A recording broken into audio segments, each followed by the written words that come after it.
નમસ્કાર ખેડૂત મિત્રો, હું જીતેન્દ્ર બારડ મોડર્ન કોકોનટ ફાર્મિંગમાંથી આપ સૌનું હાર્દિક સ્વાગત કરું છું. મિત્રો, આજે આપણે નારિયેળીમાં આવતી એક જીવાત સફેદ માખી વિશે વાતચીત કરવાના છીએ.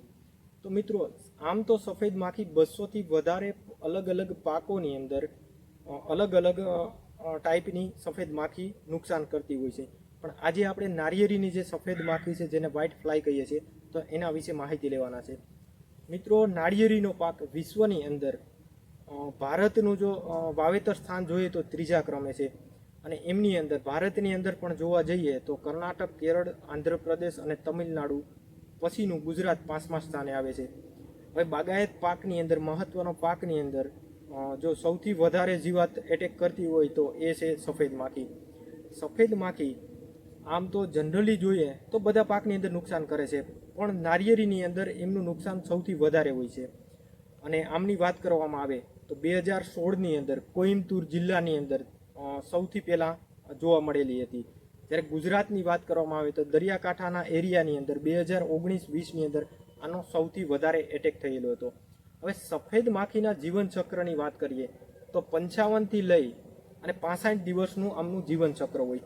હવે એમાં એના ઈંડા અવસ્થાની વાત કરીએ તો આપણે જોશું કે આ તમે અહીંયા જોઈ શકો છો સફેદ માખી કે જે એમના ઈંડા નારિયેળીના પાનની નીચેના ભાગની અંદર ગોળાકાર અથવા તો આ ટાઈપના સર્પાકાર ઈંડા મૂકે છે.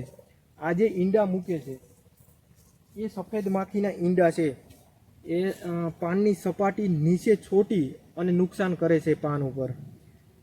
અને એ જે ઈંડા છે એમની અંદરથી મીણ ટાઈપનું આસુ એક પ્રવાહી નીકળતું હોય છે. બીજું એમના બચ્ચા અવસ્થાની જો વાત કરવામાં આવે કે ઈંડા અવસ્થામાંથી બચ્ચા અવસ્થામાં પ્રવેશ કરે એ પછી 18થી 20 દિવસનો એમનો સમય લાગે છે કે જે 18થી 20 દિવસ સુધી આ અવસ્થામાં રહે છે.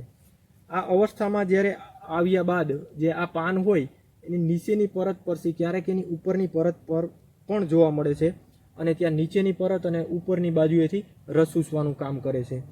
હવે એના પછી વાત કરીએ કે એ બચ્ચા અવસ્થામાંથી કોસેટા અવસ્થામાં જાય છે. એમની અંદર 9થી 10 દિવસનો સમય એમની અંદર પસાર કરે છે. આ તમે જોઈ શકો તો આ કોસેટા અવસ્થાની અંદર અહીંયા જોવા મળે છે એ 9થી 10 દિવસનો સમય કોસેટા અવસ્થામાં પસાર કરે છે.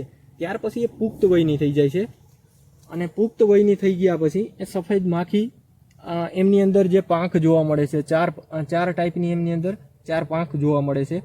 અને એ રસ ચૂસવાની સાથે સાથે પ્રજનન ક્રિયા લઈ લ્યો અને જે પાનની ઉપર જે પરત હોય ઉપરની પરત એમની અંદર આ પાન ઉપર તમે જોઈ શકો છો એ ટાઈપનું એ અવસ્થાઓ મુજબ એક લિક્વિડ એક પ્રવાહી ઝરણ કરે છે, પ્રવાહી છોડે છે. એના દ્વારા જે પાનની અંદર તમે જોઈ શકો છો પાનની અંદર આ ટાઈપનું કાળું એક પડ જામી જાય છે. બરોબર છે, આ તમે જોઈ શકો.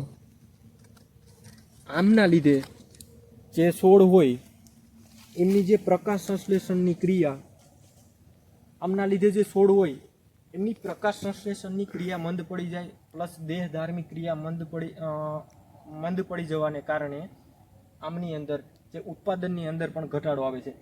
2019-20ની જે વાત કરીએ કે ગુજરાતની અંદર જો વધારે એટેક હતો એ સમયે 40% સુધી ઉત્પાદન ઘટવાનું યુનિવર્સિટી દ્વારા નોંધવામાં આવ્યું હતું. નિયંત્રણની વાત કરીએ પ્રાયરીપ્રોક્સિફેન અને બેન્ફ્રિથિન 10% ઇસી અવસ્થા મુજબ, જેમ કે જો વધારે એટેક હોય કે આમની અંદર વધારે એટેક થયેલો છે તો આવા સમયે તમે 1000 લીટરનો જે આપણે ટાંકો હોય દવા છંટકાવ માટેનો એમની અંદર તમે 500 ml સુધી પણ નાખી શકો.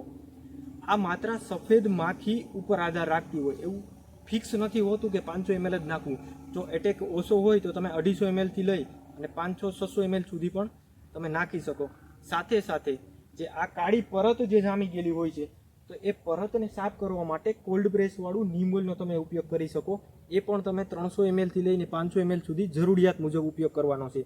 જો કાળી પરત વધારે જામેલી હોય તો એ તમે દર છંટકાવની અંદર 500 ml, 600 ml અથવા તો 700-800 ml સુધી પણ નાખી શકો છો. એમના લીધે કોઈ પણ જાતનું નુકસાન નથી થવાનું બસ એ પરતને દૂર કરવાનું કામ કરશે અને પ્રકાશ સંશ્લેષણની ક્રિયા છે એને વધારવાનું કામ કરશે. અને સાથે તમે જે આપણે સ્ટીક એન્ડ સ્પ્રેડ આવે છે, જે સ્પ્રેડર આવે છે સિલિકોન બેઝ, એ આપણે 100 થી લઈને 150 ml સુધી તમે નાખી શકો છો. હવે આ દવાનું મિશ્રણ ડાયરેક્ટલી ટાંકાની અંદર નથી નાખવાનું. એને કોઈ પણ બાલ્ટીની અંદર પહેલાં મિશ્રણ કરી દવાનું અને પછી 1000 લીટરનો જે આપણે ટ્રેક્ટરનો જે પંપ હોય તો એમની અંદર ટાંકાની અંદર નાખવાનું છે. હવે જો આવી રીતના આમનો ઉપયોગ કરવામાં આવે તો એની અંદર સારો એવો કંટ્રોલ આપણે લઈ શકીએ છીએ.